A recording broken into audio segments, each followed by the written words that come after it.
തെക്കൻ കടലിൽ രൂപപ്പെട്ട പുതിയ കാലാവസ്ഥാ വ്യതിയാനം വരും ദിവസങ്ങളിൽ കേരളത്തിൽ മഴയെത്തിക്കുമെന്ന് കാലാവസ്ഥാ നിരീക്ഷണ കേന്ദ്രം അറിയിച്ചു.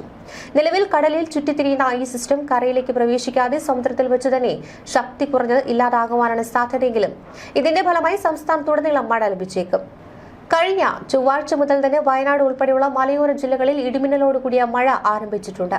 കഴിഞ്ഞ ദിവസങ്ങളിൽ കോഴിക്കോട്, തിരുവമ്പാടിയിലും കോട്ടയം, പത്തനംതിട്ട ജില്ലകളിലെ വിവിധ ഭാഗങ്ങളിലും വേനൽ മഴയ്ക്ക് സമാനമായ മഴയാണ് ലഭിച്ചത്. അടുത്ത 2 ദിവസങ്ങളിൽ സംസ്ഥാനത്തിന്റെ വിവിധ ഭാഗങ്ങളിൽ ഒറ്റപ്പെട്ട മഴ തുടരുവാനും സാധ്യതയുണ്ട്. വരും ദിവസങ്ങളിൽ മഴ കൂടുതൽ ഇടങ്ങളിലേക്ക് വ്യാപിക്കും എന്നാണ് പ്രവചനം. ഉച്ചയ്ക്ക് ശേഷമുള്ള ഇടിമിന്നലിന് സാധ്യത ഉള്ളതിനാൽ പൊതുജനങ്ങൾ ജാഗ്രത പാലിക്കണമെന്ന് നിർദ്ദേശമുണ്ട്.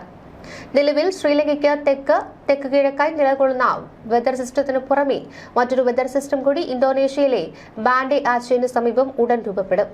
പുതുതായി രൂപപ്പെടുന്ന ഈ വെതർ സിസ്റ്റം ശക്തിയേറിയ ഒരു ന്യൂനമർദ്ദമായി വടക്കൻ ശ്രീലങ്ക തീരം, തമിഴ്നാട്ടിലെ കാരിക്കൽ, കടലൂർ തീരങ്ങൾ കുറച്ച് അകലെയായി ഫെബ്രുവരി 21-22 എത്തുവാൻ സാധ്യതയുണ്ട്.